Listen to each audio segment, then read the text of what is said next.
말씀은 창세기 14장 1절에서 24절입니다.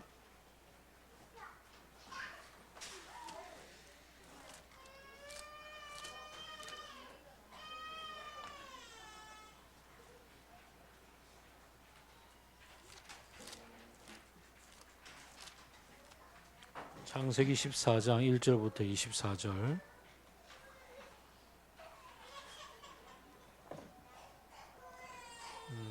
한 절씩 교독하겠습니다. 시날 왕 아므라벨과 엘라살 왕 아오리옥과 엘람 왕 그돌라오멜과 고임 왕 디달의 시대에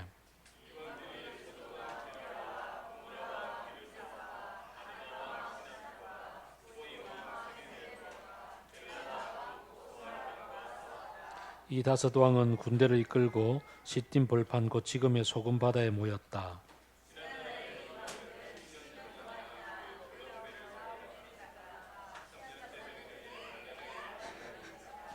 14년째 되던 해에는 그돌라오멜이 자기와 동맹을 맺은 왕들을 데리고 일어나서 아스트롯 가르나임에 있는 르바 사람을 치고 함에서는 수스 사람을 치고 샤웨 기랴다임에 있어는 엠 사람을 치고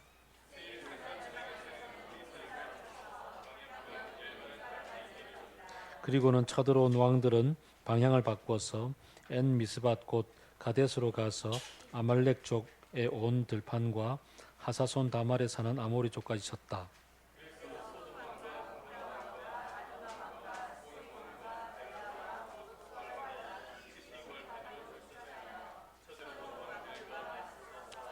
이 다섯 왕은 엘람 왕 그돌라오멜과 고임 왕 디달과 시날 왕 아므라벨과 엘라살 왕 아리옥 이 네 왕을 맞아서 싸웠다.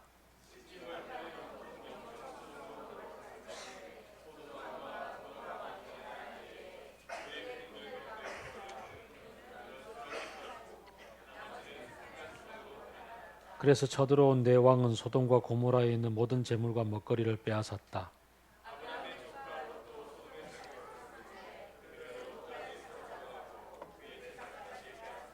거기에서 도망쳐 나온 사람 하나가 히브리 사람 아브라함에게 와서 이 사실을 알렸다.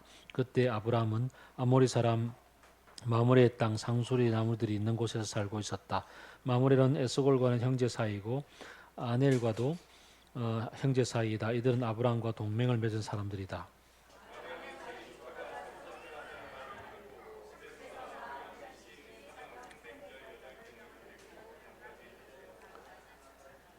그날 밤에 그는 자기의 사병들을 몇 패로 나누어서 공격하게 하였다. 그는 적들을 쳐부수고 다마스커스 북쪽 호바까지 뒤쫓아갔다.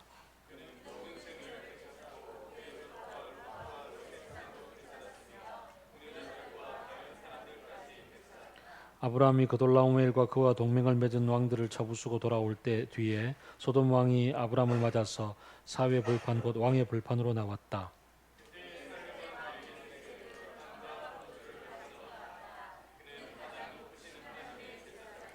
그는 아브라함에게 복을 빌어 주었다. 천지의 주제 가장 높으신 하나님 아브라함에게 복을 내려 주십시오.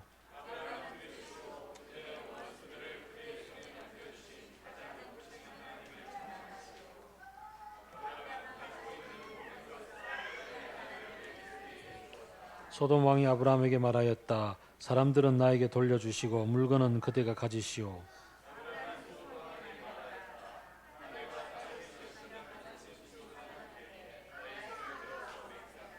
그대의 것은 실로라기 하나나 신발끈 하나라도 가지지 않겠습니다.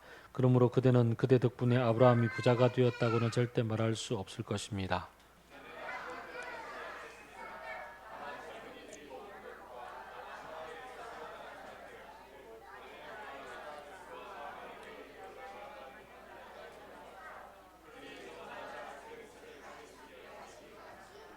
아멘. 드디어 오늘은 지도를 볼 수가 있게 되었습니다. 지도를 한번 띄워주세요. 지도를 띄우니까 오늘 또 액정이 또 말을 잘 안 들어서 전체가 노랗게 나오네요. 지금 여기 액정에 불빛이 맛이 갔어요. 이게 11년째 쓰니까 지금 이제 교체를 해야 될 때가 됐어요. 자, 볼까요? 여기가 지금 터키 반도죠. 여기가 지중해고 여기가 이집트예요. 여기가 지금 쿠웨이트예요. 티그리스 유프라테스가 이렇게 흐르죠. 이 지역은 이라크 지방이에요. 이 동네가 이제 석유가 많이 나는 동네죠, 그죠? 전체적으로. 어쨌든 아브라함은 여기서 살다가 아버지 때 여기 위로 올라갔었죠. 자, 여기에서 머물러 사는데 이 동네에 살던 어떤 아모리족들이 전체적으로 밑으로 가서 이집트까지 내려가는 흐름이 있었단 말이죠. 그 속에 편성해서 그도 하나님의 얘기를 듣고 내려와서 이쯤 왔는데, 이쯤 왔을 때 하나님이 그래 여기가 너랑 나랑 약속한 땅이다, 이 땅을 너에게 줄게라고 얘기했단 말이죠. 근데 여기 머물다가 점점점 목축을 하니까 내려가다가 여기쯤 왔어요. 여기가 이제 네게브 남방 지역인데 여기쯤 왔는데 여기 와서 기근을 만났단 말이죠. 그러니까 여기서 이제 이집트가 가까우니까 소문을 듣고 내려갔다가 하나님이 또 아주 극적인 구하심으로 올라왔죠. 올라와서 예배드리다가 이제 그 다음 장면 볼까요? 하나만 여기 이제 보게 되면 이제 지도가 되는데요. 가나안 땅을 보게 되면 여기가 조금 짙은 색으로 흐르고 있죠, 그죠? 짙은 색. 그리고 이쪽으로 짙은, 여기 토끼꼬리 비슷한 게 하나 있어요. 여기를 갈멜 산지. 최근에 우리가 묵상했던 그 엘리야가 갈멜산에서 전투를 치렀잖아요. 그 갈멜산이 여기 어디에 있습니다. 여기 중앙에 쭉 산지가 이렇게 흘러내려가요. 여기가 이제 약간의 그 조금 평야지대 비슷하고 여기가 또 고원지대예요. 여기가 사해고요. 원래는 사해가 여기서부터 여기까지 전체가 하나인데요. 요즘 이스라엘은 관계 농업을 하잖아요. 그래서 그 여기가 갈릴리 호수고 갈릴리 호수에서 물을 뽑아서 몽땅 농사를 짓다 보니까 여기서 여기가 흐르는 요단강인데 이 요단강이 옛날에는 아주 낙동강만큼 큰 강이었는데 요즘은 여기서 물을 다 뽑아 써버려 가지고 여기서 여기까지 실개천이 흘러요. 그래서 요단 또랑이라고 부르면 되겠어요, 요즘은. 그러니까 또랑물이 흘러서 들어오니까 여기는 해하 400m, 물은 엄청나게 증발을 많이 하고, 그런데 물은 내려오는 게 적으니까 점점점 수위가 줄어들어서 허리가 잘려버렸어요. 그래서 요즘은 최근엔 여기 물도 없어요. 요거만 남아 있어요. 어쨌든 사해 밑으로 여기보다는 좀 높지만 어쨌든 계곡이 흘러서 여기 밑에 가게 되면은 에시온 개별이라는 항구가 하나 있어요. 잠깐만 다시 앞으로 가볼래요? 그러면 가게 되면은 여기 있잖아요. 여기가 에시온 개별인데 사해로부터 시작해서 여기까지 약간의 골짜기예요. 이 골짜기에는 노천 구리광산이 되게 많아요. 구리광산도 많고 여기 이 지역 전체가 중동이 석유가 많이 나니까 석유가 땅에 솟아오르면 역청이라는 것, 콜타르라는 것 이런 것도 많이 나오고요. 자, 다시 뒤로 넘어갑시다. 하나만 더 갈까요? 자, 이게 이제 한 20년 전에 우리 집사람이 글자로 쓴 그림인데요. 제가 또 사진으로 남겼어요. 자, 다시 보면 여기가 요단강이잖아요. 여기가 사해고 여기가 중앙의 산지예요. 중앙 산지. 그리고 여기 갈멜 산지고 여기 약간의 구렁이 있고 여기가 해안 평야지요. 여기가 요단강 골짜기고 여기가 요단강 동편에 그 또 고원지대예요. 그래서 단면으로 보게 되면 해안 평야 약간의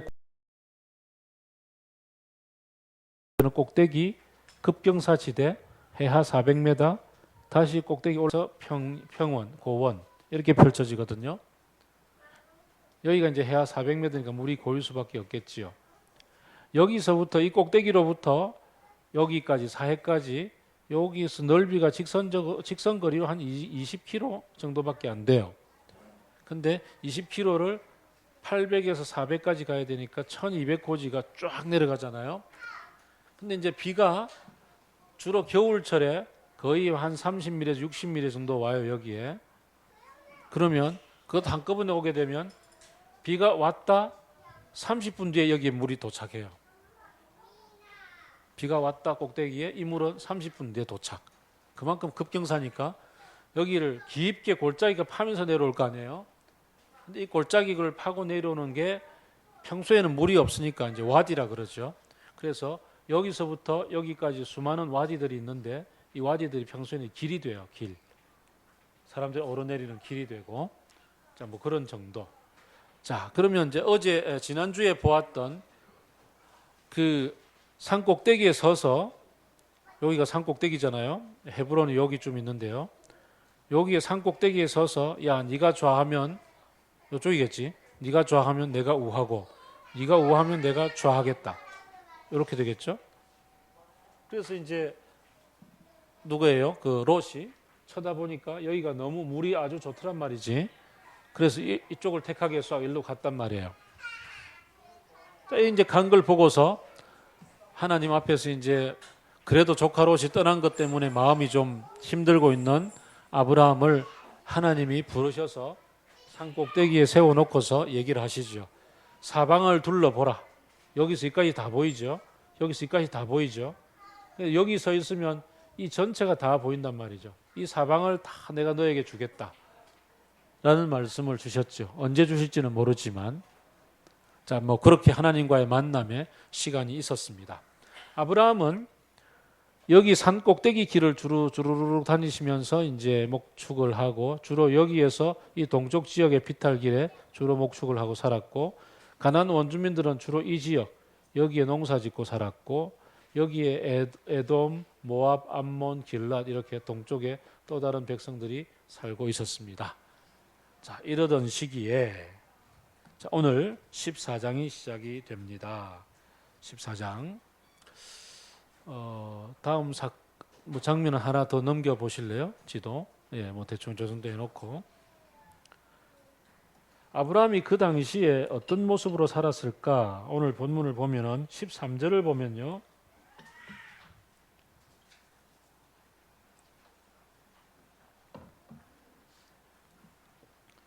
그때의 아브라함은 아모리 사람 마므레의 땅 상수리 나무들이 있는 곳에서 살았는데, 마므레는 에스골과 형제고 아넬과도 형제고 이들은 아브라함과 동맹을 맺었다 이랬죠.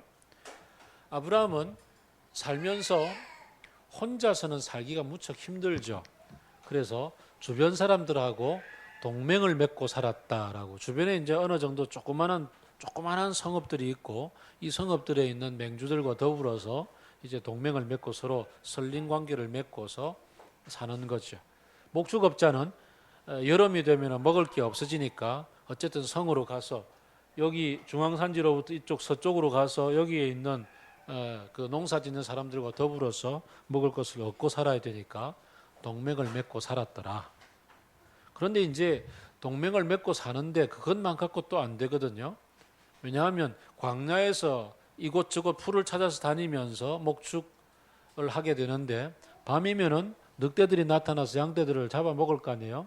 그러니까 양떼들을 지키기 위한 어떤 사냥개 같은 것도 있어야 되겠지만, 뿐만 아니라 주변에 있는 광야를 떠돌아다니면서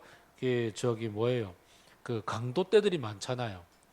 강도떼들이 나타나서 그냥 빼앗아가면 끝이잖아요. 그래서 자기를 지키기 위한 자구책으로 군사를 준비를 합니다. 사람들 중에서.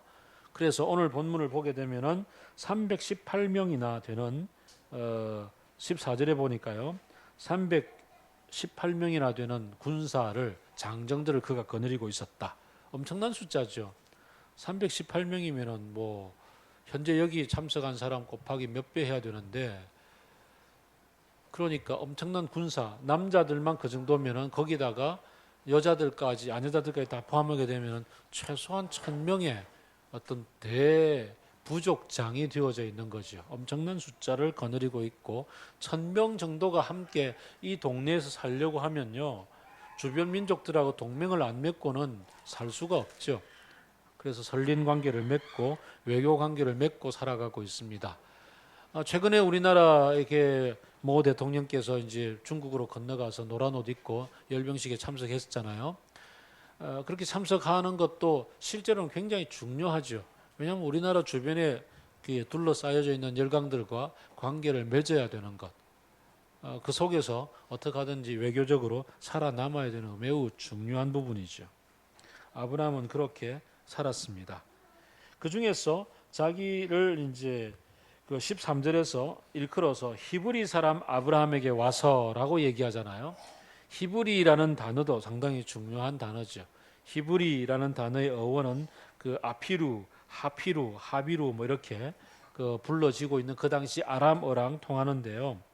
사회 계층 속에서 뿌리 내리지 못하고 이렇게 저렇게 떠돌아다니는 유랑민을 일컬을 때 히브리라고 얘기합니다. 그러니까 유럽에서는 떠돌이 민족 중에 가장 대표적인 민족이 집시가 있잖아요. 집시처럼 이렇게 떠돌이 생활을 하는 사람을 이 아피루, 하비루, 뭐 하피루 뭐 이렇게 히브리 이렇게 연결되어지는 이 단어. 그래서 정착민으로는 살지 못했다. 그러나 주변 민족들과 동맹을 맺고 살아가는 사람이었다 정도로 보게 됩니다.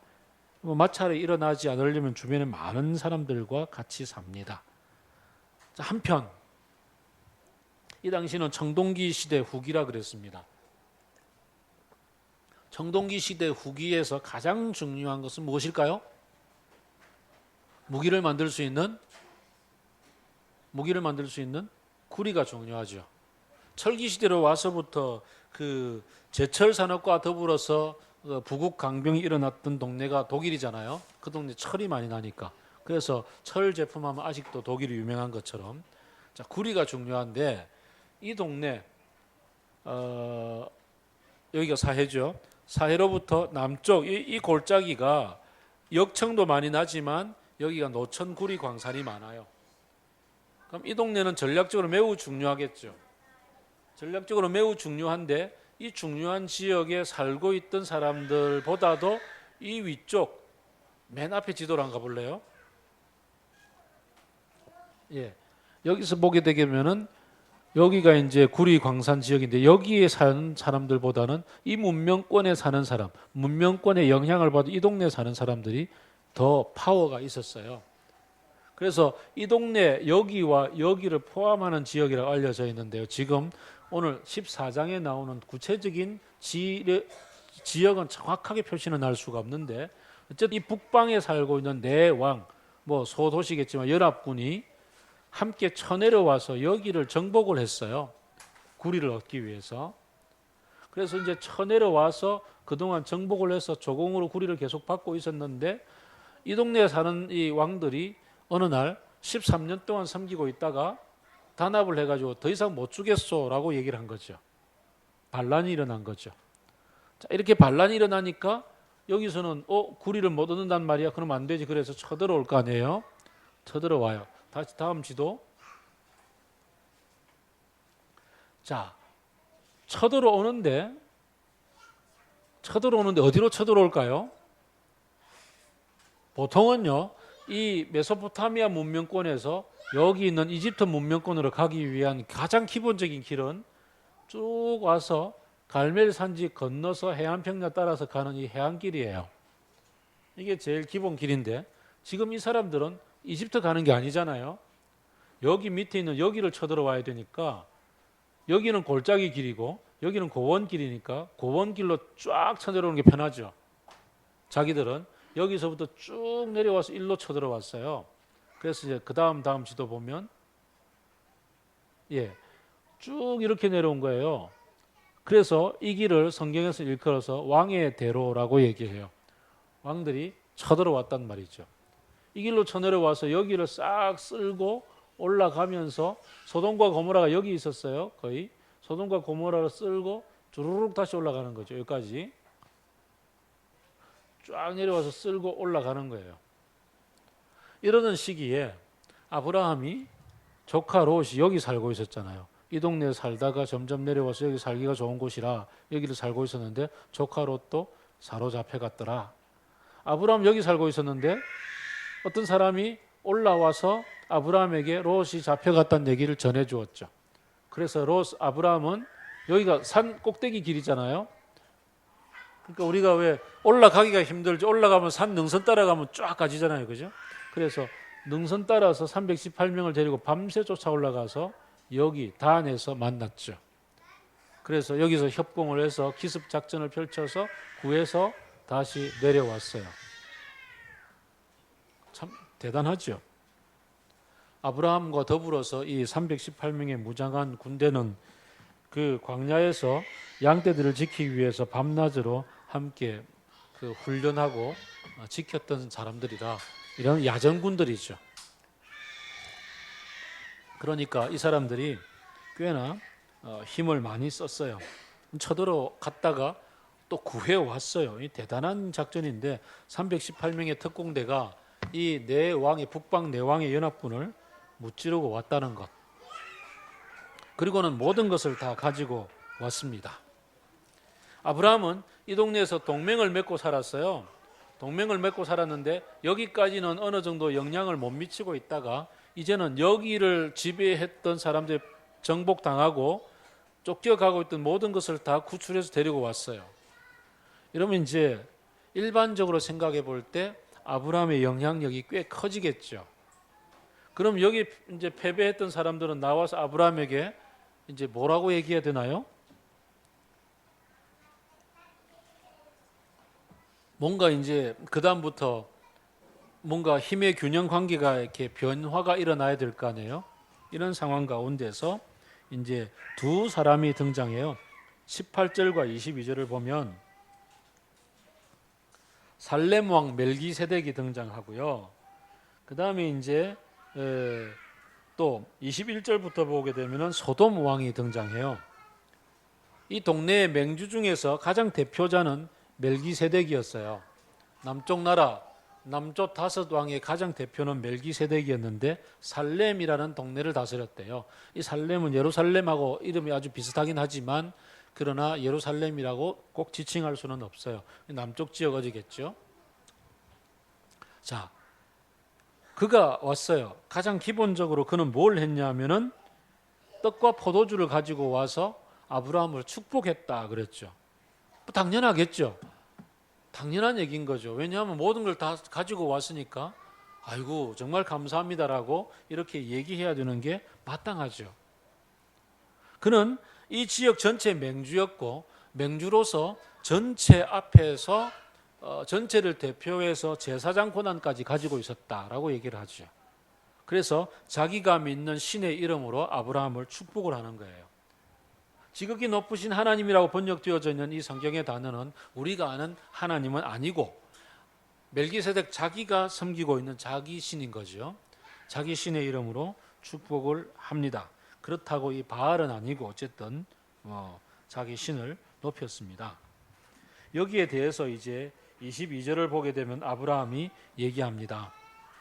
모든 일이 일어난 것은 하늘과 땅을 지으신 내가 믿는 이 하나님이 이뤄내신 일입니다 라고 얘기를 하죠. 과거에는 네 신 내 신 다 서로 다르잖아요.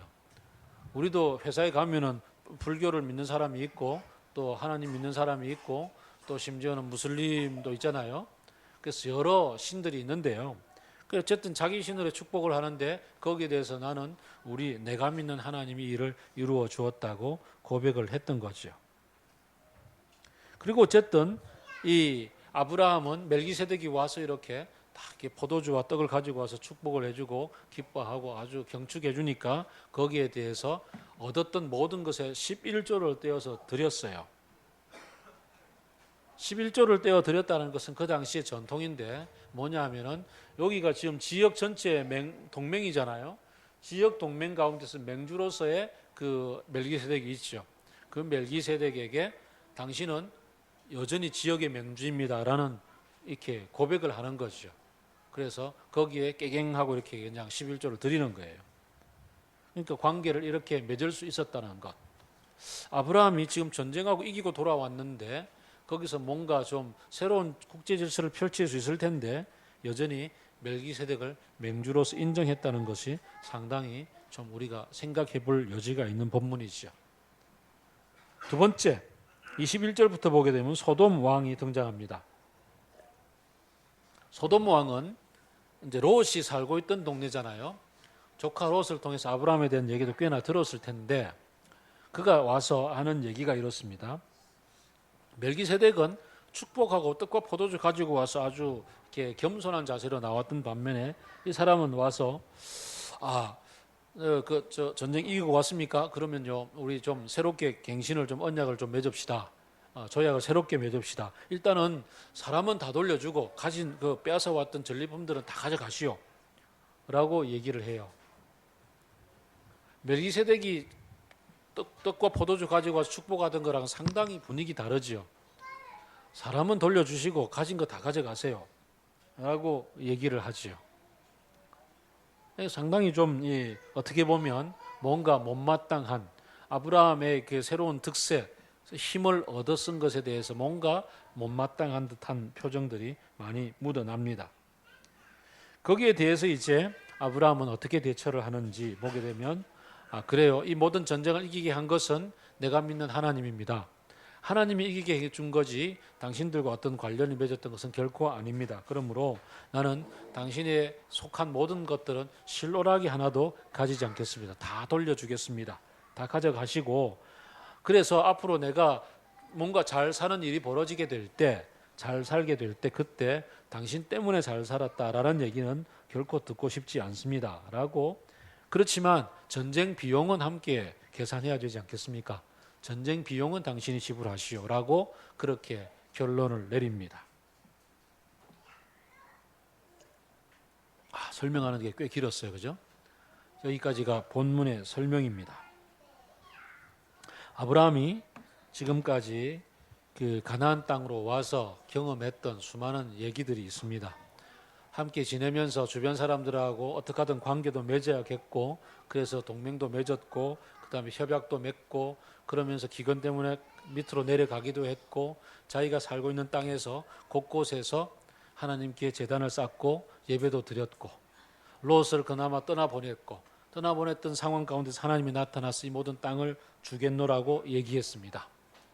하나님이 이 모든 땅을 주겠노라고 얘기했는데 어떻게 보면 지금 기회가 온 것 같지 않습니까?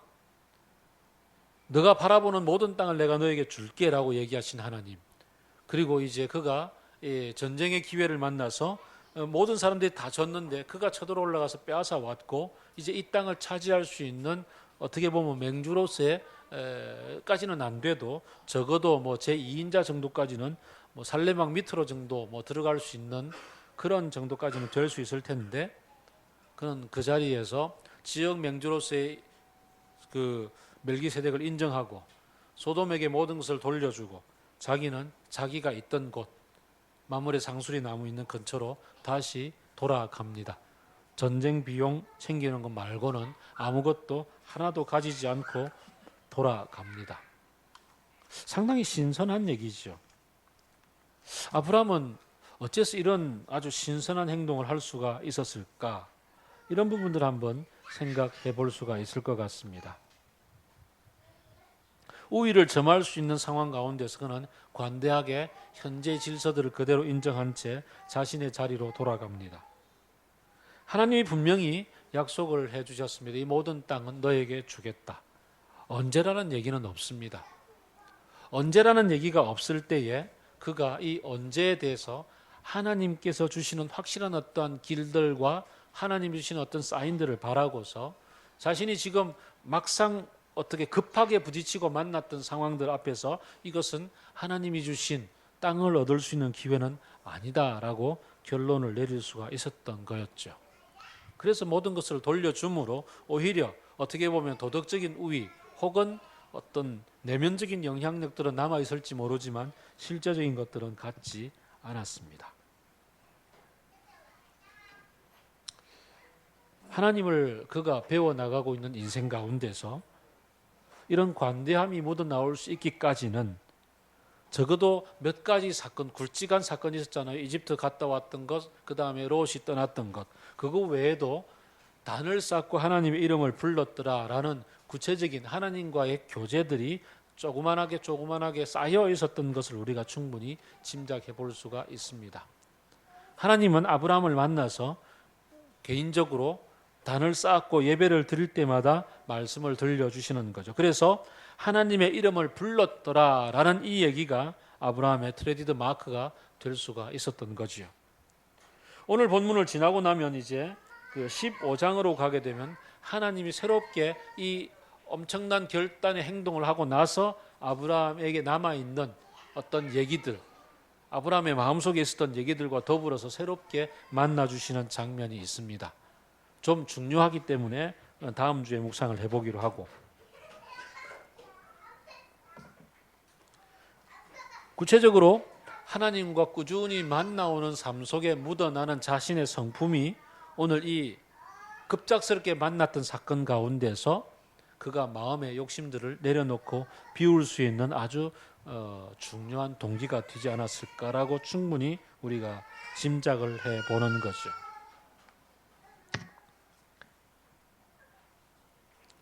하나님은 그에게 어떻게 대답을 해주셨을까요?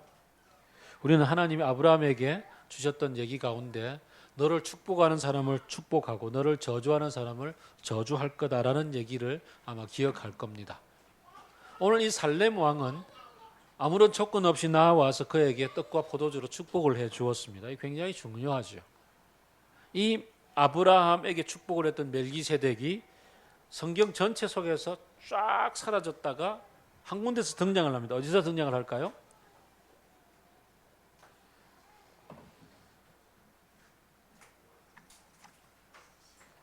신약, 그렇죠. 신약 어디서 등장합니까? 히브리서에서 등장하죠. 히브리서에서 예수 그리스도의 제사장직을 설명을 할 때에 예수님은 그 레위 계열의 반차를 좇아서 제사장이 된 게 아니라 멜기세덱의 반차를 좇아서 제사장이 되었다. 멜기세덱은 시작도 없고 끝도 없고 뭐 영원한 제사장으로 하나님 앞에 존재한다. 이런 얘기를 히브리서가 얘기를 하죠. 그래서 멜기세덱은 예수 그리스도의 어떤 구약의 그림자라고 이렇게 신약이 해석을 합니다. 어렵습니다. 역사적인 멜기세덱은 전혀 상관이 없는데 어쨌든 하나님은 예수 그리스도를 땅에 보내시고 예수 그리스도가 왕이요 선지자요 제사장으로서 직분을 감당했다라고 설명을 할 때에 바로 이 멜기세덱을 등장시켜서 멜기세덱을 예수 그리스도가 하나님 앞에서 제사장 직분을 받는 것에 대한 아주 시발점으로서 삼아서 등장시키고 신학적인 해석을 하게 됩니다. 아주 멀리 등장하죠. 아브라함은 이런 얘기를 전혀 생각지도 못했을 거예요. 생각지도 못했고 사실은 구약의 모든 세대 가운데서 이스라엘 사람들도 다 생각하지도 못했던 얘기인데 신약 시대에 와서 예수 그리스도의 삶이 끝나고 부활하시고 승천하신 다음에 그의 삶을 돌아본 제자들에 의해서 새롭게 바라보니 멜기세덱이 그런 얘기가 있겠구나라고 바라보아지게 된 겁니다. 너를 축복한 자를 축복하고 라는 말씀이 희한하게도 신약까지 와서 예수 그리스도의 시대에 와서야 펼쳐지는 이런 엄청난 긴 역사 속에서 일어나는 것을 봅니다.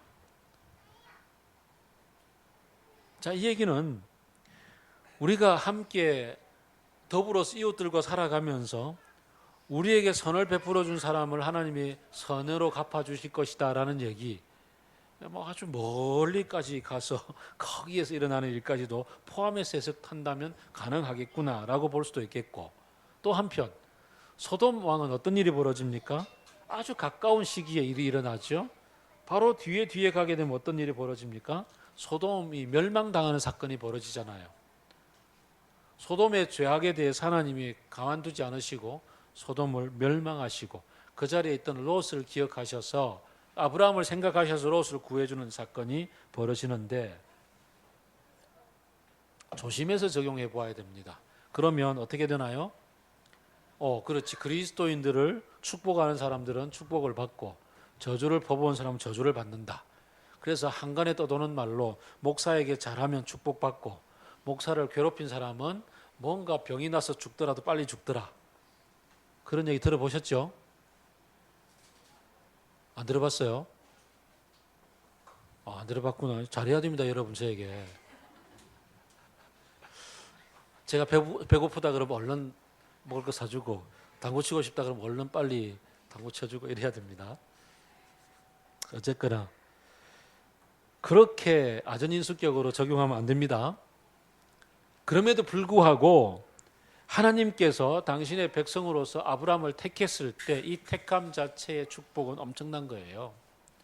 하나님이 우리 자신들을 그리스도인으로 하나님의 백성으로 택하셨을 때 우리를 하나님의 백성으로 삼으시고 우리로 말미암아서 복의 근원이 되게 하겠다라고 얘기하시고 너를 선대한 사람을 나는 선하게 여기고 너를 저주한 사람을 저주하겠다라는 얘기는 신학으로 와서도 마찬가지로 펼쳐집니다. 우리가 어느 곳에 가서 복음을 전했을 때 예수님의 제자들을 파송했을 때 너희들을 영접하거든 그곳에 머물고 너희들 영접하지 않으면 그냥 손 털고 나와라, 발에 먼지 털고 나와라 그런단 말이죠. 하나님이 거기에 대해서 계산을 해주시겠다는 거죠. 자, 그러면 여기에 대해서 우리가 적용해야 될 부분이 이겁니다. 하나님께 맡기는 거죠. 하나님이 나를 선대했던 사람, 예수님도 요한이 사마리아 길 가다가 우리를 영접하지 않으니까 어떡할까 불을 내려버릴까요? 막 이러잖아요. 아서라 됐다 그런 얘기 하시고 우리를 그냥 욕하지 않고 강압적으로 적대시하지만 않으면은 하나님이 그들도 더불어 우리와 함께 가게 하시는 거다라는 말씀을 주시지요. 그럴 때 아브라함에게 멜기세덱이 축복을 했기 때문에 하나님이 그의 이름을 예수 그리스도를 제사장으로 세우심에 있어서 아주 중요하게 거론할 만큼 축복의 아주 예표로서 삼아 주셨던 놀라운 은혜를 베풀어 주셨다면 그건 하나님이 하는 일이지요. 하나님이 하시는 일이라서 우리는 그것을 하나님께 그냥 드리고 나에게 축복해 주시고 나에게 선대 주는 이웃을 선한 마음으로 그에게 11조를 드렸던 아브라함처럼 선한 마음으로서 대할 수만 있다면 감사한 일이고요. 두 번째로 소돔 왕에 대해서 하나님이 소돔의 그 죄악에 대해서 심판을 내리시는 것이 원래 걔가 그래요. 아브라함을 만나서 아브라함에게 그 사람 주고 가져가면 이렇게 아주 자기 나름대로 딜 계산하려고 오는 이 약삭빠른 소돔 왕. 약삭빠른 만큼 그가 살고 있었던 배경이 그 하나님 보시기 악한 배경이란 말이죠. 그 속에 뒹굴다 보니 그런 생각을 하는 사람인 거죠. 그래서 하나님은 그의 악으로 말미암아 심판하는 거지. 아브라함을 악하게 대했기 때문에 하나님 옳거니 그러고 심판한 것은 아니단 말이죠. 근데 마침 보니 하나님이 너를 축복하는 자는 복 주고 너를 저주하는 사람 저주하겠다는 말씀하고 마침 같이 가는 거예요. 이 얘기가 이해가 되시나요? 그러니까 나에게 저주하는 사람에 대해서 그래 너 저주를 받을 거야 하나님의 저주를 선포하고 이러지 말란 말이죠. 오늘 우리가 찬양했던 본문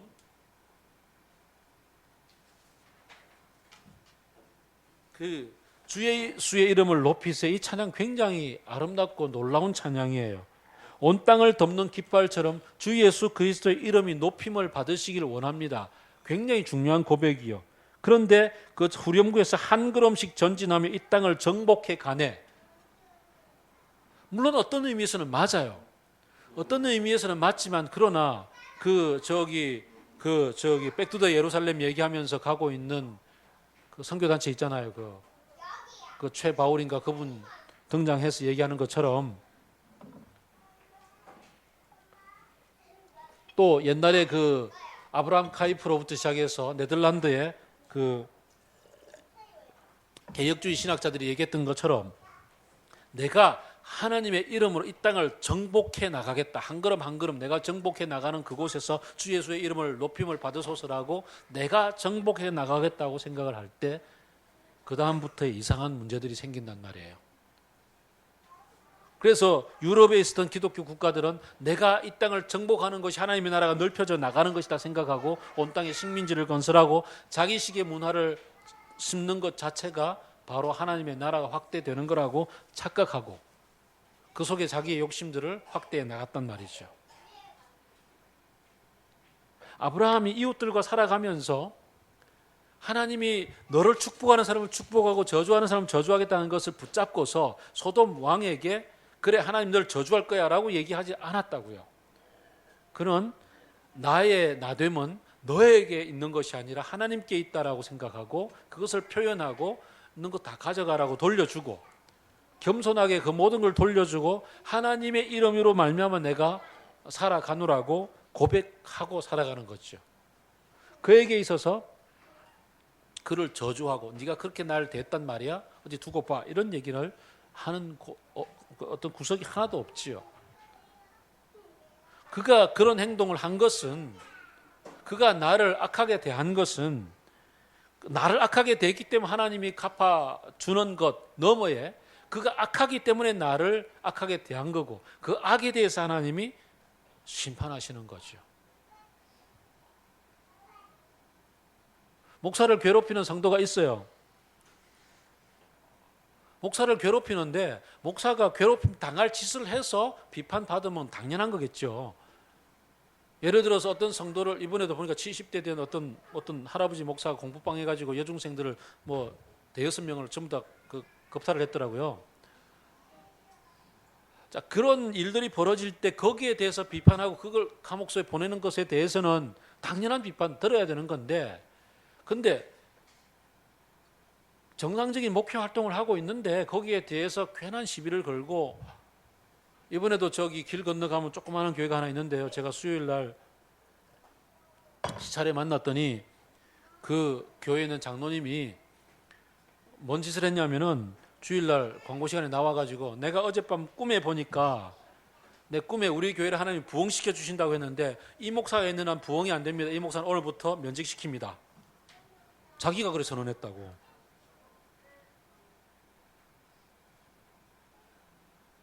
이분은 자기가 개척 멤버인데 개척 멤버가 된 이후로 지금까지 목사를 3년, 4년 단위로 한 명씩 계속 갈아치워서 자기가 다 이런 식으로 교회당 못질 해가면서 나오지 말라고.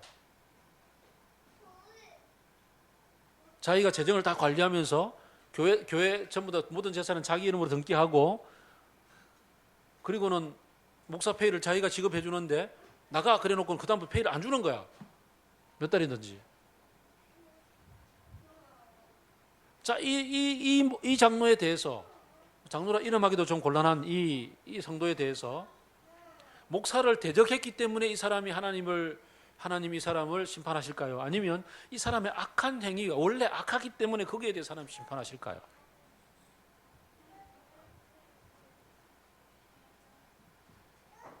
자, 그런 부분을 우리가 구분해 볼 줄 알아야 돼요. 그런 가운데서 나는 어떤 행동을 하고 살아야 될까? 그리스도인으로서의 정체감을 가진 나는 이웃들과 더불어 살아가면서 아브라함처럼 이렇게 동맹을 맺고 관계를 맺고 경제관계와 문화관계, 이웃들과의 관계를 맺으면서 거래를 하며 살아갈 수 있어요. 얼마든지 그렇게 살아야 돼요. 이해관계를 따져가면서. 그러나 그 가운데서 이웃이 고난을 당할 때에 내 집에서 길리온 자 318명을 데리고 가서 롯뿐만 아니라 모든 것을 구출해서 데리고 와서 아낌없이 다 이렇게 돌려줄 수 있을 만큼의 여유를 가지고서 이웃들을 선대할 뿐만 아니라 나에 대해서 선하게 대하는 사람, 악하게 대하는 사람에 대해서 고르게 마음을 열어서 하나님의 마음을 가지고 대할 수 있는 자세, 그것이 이웃들과의 관계 속에서 우리가 맺어가야 될 일들이죠. 신약적으로 표현하면은 오른밤 맞으면 왼밤 내놓고, 오리를 같이 가자 그러면 심리를 같이 가고, 네 겉옷을 달라 그러면 속옷까지 벗어줄 줄 아는. 그래서 오늘 아침에 저는 또 한 분 천사분이 오셨기에 평소에는 제가 2,000원을 늘 드리는데 오늘은 너무 힘들다 그래가지고 또 마음 약해서 10,000원짜리 하나 드렸잖아요. 나중에 이제 와서 식사 때 밥도 먹고 가라고, 예배 드리고 가라 그러면 마음 부담스러워 할 테니까 밥 때 맞춰 밥 좀 먹고 가라고, 배고프지 않냐고. 이런 것뿐만 아니라 내 이웃에 살아가고 있는 많은 사람들에 대해서 그의 불편함에 대해서 함께 마음을 열어 들을 수 있고 함께 삶을 나눌 수가 있고, 그리고 선한 이웃으로서 존재할 수 있게 되는 것이 어디서부터 출발하는가? 아브라함은 그곳에서 단을 쌓고 하나님의 이름을 불렀더라라는 부분이에요. 언제는 모르죠. 이 모든 땅을 너에게 주리라, 언제 주실지는 모르죠. 롯을 떠나 보냈을 때 하나님이 들려주셨던 그 얘기가 언젠지는 모르지만 하나님이 나를 이렇게 세워주셨으니, 또 자기가 한번 엄한 짓 했을 때 이집트 갔을 때 하나님이 모든 것을 그래도 채워주신 경험이 있잖아요. 매우 중요해요. 주여 도와주옵소서라고 기도했을 때 채워주시는 경험. 내가 기도하고 구했는데 채워주시는 경험이 필요하다고요. 지금 우리 정화자매가 아버지가 지금 힘들어 지금 병원에 있는데 지금 이 풍이 와서 반신불수인데 약간씩 회복하고 있고 말도 어눌해지고 있고 기억도 잘 안 나는데 지금 앞으로 어떻게 살아야 될지 모르는데 병원비가 의료보험을 제외하고 나머지에 대해서는 막막한 거야. 주여 도와주옵소서라고 기도하고 전 교회가 지금 함께 기도해야 될 문제죠. 함께 기도할 때 주께서 희한한 방법으로 채워주시는 경험을 개인적으로 공동체적으로 함께 나가는 것이 구체적으로 중요하다고요. 매일매일 채워주시는 그 경험 속에서 이집트에 갔던 아브라함에게 하나님 채워주신 경험을 통해서 채워주시는구나. 그러므로 내가 소돔과 고모라의 소돔 왕의 돌려주더라도 거기에 대해서 하나님이 나에게 어떻게 보응해 주시는지를 경험하고 살 때 이런 것들이 누적이 되면서 현실적으로 하나님이 채워주시는구나. 그리고 하나님 주신 엄청난 약속은 지금 아니더라도 멀리 언젠간 되겠지. 이걸 생각하면서 눈앞에 펼쳐져 있는 이익들에 대해서 눈앞에 기회가 왔네 여기에 대해서 일희일비하지 않을 수 있는 용심을 부리지 않는 그런 여유로운 사람이 된단 말이죠. 그리스도인으로 산다는 것은 눈앞에 펼쳐져 있는 그 일들에 대해서 그 하나님의 시각으로 평가하고 바라볼 수 있는 여유를 가지는 것. 그리고 내가 나를 힘들고 어렵게 하는 사람에 대해서조차도 그래 주님이 반드시 합당하게 응대해 주실 거야 라고 주님께 내어 맡기고 그리고서는 손 털고 거기에 대해서 마음을 두지 않고 그냥 털고 일어날 수 있는 여유. 여기까지도 우리가 갈 수 있어야겠다. 그러려면 힘이 어디서부터 주어져요? 매일매일 말씀을 묵상하는 데서부터 주어지죠. 매일매일 말씀을 묵상하고 하나님의 얘기를 듣는 그 자리에서 그 힘을 얻지 않고서 언제 그것을 들을 수가 있고 힘을 얻을 수가 있겠습니까? 살아계신 하나님을 매일매일 만나는 것, 또 때를 따라서 아주 깊이 있게 만나는 것도 중요하죠. 지난주 본문에서 롯을 보내고 나서 하나님이 아브라함을 불러다가 산꼭대기 세워놓고 얘기했잖아요. 그런 시간이 우리에게 있어야 된다고요. 언제 그런 시간이 주어지나요? 바로 다다음 주 토일에 주어지잖아요. 마음을 비워서 함께 시간을 떼어서 함께 공동체가 함께 다른 시간을 모아서 예배를 드리고 찬양을 하며 말씀 앞에서 시간을 보낼 수 있는 시간, 그런 수련회. 또 언제 주어지나요? 우리가 해마다 1년에 세 차례씩 갖고 있는 침묵 기도, 금요일 밤부터 시작해서 토, 일요일 아침까지 함께 시간을 떼어서 각자 고요하게 하나님 앞에서 하나님을 만나 분기별 얘기를 들을 수 있는 그런 침묵 기도. 이번 다음에 찾아오는 침묵 기도 10월 16일부터 주어집니다. 여기에 이제 많이 동참하셔야 돼요. 그래서 시간을 내어서 함께 기도하면서 인생 전체를 바라보는 하나님 채워주심을 경험할 때, 그럴 때 눈앞에 펼쳐지는 이익들에 대해서 마음을 비울 수 있는 우리들의 여유로움이 생긴단 말이에요. 이것들과 더불어서 하나님의 사람으로 살기 위해서 무엇보다 먼저 하나님과의 만남을 게을리하지 않는 저와 여러분이 되기를 바랍니다. 함께 기도하겠습니다.